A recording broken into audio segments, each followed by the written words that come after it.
അസ്സലാമു വറഹ്മത്തുള്ളാഹി വബറകാതുഹു. അർ-റഹ്മാന്റെ ഈ മീലാദ് വേദിയിൽ നിങ്ങളുടെ മുമ്പിൽ ഒരു കൊച്ചു കഥ പറയാൻ ആഗ്രഹിക്കുന്നു. നിങ്ങളെല്ലാവരും ശ്രദ്ധിച്ച് കേൾക്കണേ. മക്ക നഗരം വിജനമാണ്. മനസ്സിനെ കുളിരണിയിക്കുന്ന കാലൊച്ച ആ പാദസ്പർശം എനിക്കായിരുന്നെങ്കിലെന്ന്. ആ കാലൊച്ച മറ്റാരുടേതുമല്ല, ലോകാനുഗ്രഹി തിരുനബി സല്ലല്ലാഹു അലൈഹി വസല്ലമയുടേതായിരുന്നു. മരുഭൂമിയിലൂടെ നടന്നു നീങ്ങുകയാണ് തിരുമേനി. അല്പം കാടുകൾ നിറഞ്ഞ സ്ഥലത്തേക്ക് എത്തിയപ്പോൾ ഒരു ഏങ്ങിക്കരച്ചിലിന്റെ ശബ്ദം. തങ്ങൾ ചുറ്റും നോക്കി. അപ്പോഴതാ ഒരു മലമുടൻ കിടന്നുറങ്ങുന്നു.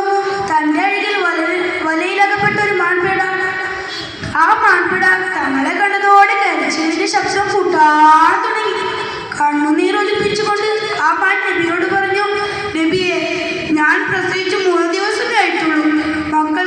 മക്കൾക്ക് ഭക്ഷണം തേടി വന്നതാണ്. മക്കളെന്നെ കാത്തിരിപ്പുണ്ടാവും.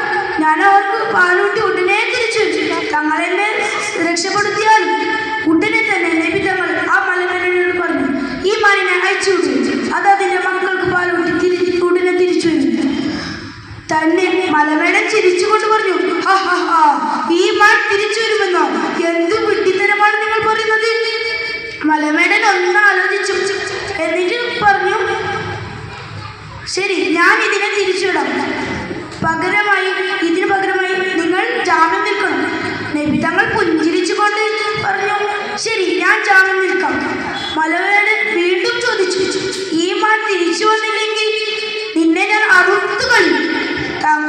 നബി തങ്ങൾ പറഞ്ഞു, ശരി, നിങ്ങൾക്ക് എന്നെ എന്ത് വേണമെങ്കിലും ചെയ്യാം.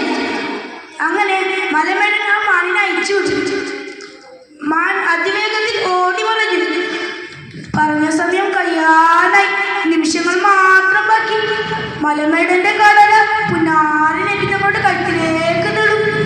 അപ്പോൾ അത് പൊടിപടലങ്ങൾ പരത്തി ആ മാൻ തിരിച്ചു വന്നു.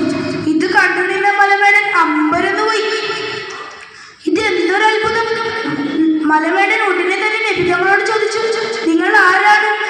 അപ്പോൾ നബി തങ്ങൾ പറഞ്ഞു, ഞാനാണ് അന്ത്യപ്രവാചകൻ മുഹമ്മദ് മുസ്തഫ സല്ലല്ലാഹു അലൈഹി വസല്ലം. ഉടനെ തന്നെ ആ മലമേടൻ ഇസ്ലാം മതം സ്വീകരിക്കുകയും ആ മാനിനെ അയച്ചുവിടുകയും ചെയ്തു. എൻ്റെ ഈ കൊച്ചു കഥ നിങ്ങൾക്ക് എല്ലാവർക്കും ഇഷ്ടപ്പെട്ടു എന്ന് വിചാരിക്കുന്നു. ഇത്രയും പറഞ്ഞുകൊണ്ട് എൻ്റെ വാക്കുകൾ ഞാൻ